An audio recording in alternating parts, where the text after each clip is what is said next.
Saudara Menteri Agraria dan Tata Ruang Kepala Badan Pertanahan Nasional (ATR) BPN Nusron Wahid mencabut atau membatalkan 50 sertifikat hak guna bangunan dan hak milik di wilayah Pagar Laut Kabupaten Tangerang pada Jumat kemarin.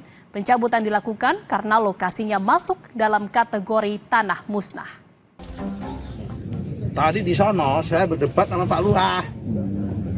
Pak Lurah ngotot bahwa itu dulunya empang. Mau Pak Lurah itu bilang empang, mau Pak Lurah bilang apa. Yang jelas secara faktual, material tadi kita lihat sama-sama, fisiknya udah nggak ada tanahnya.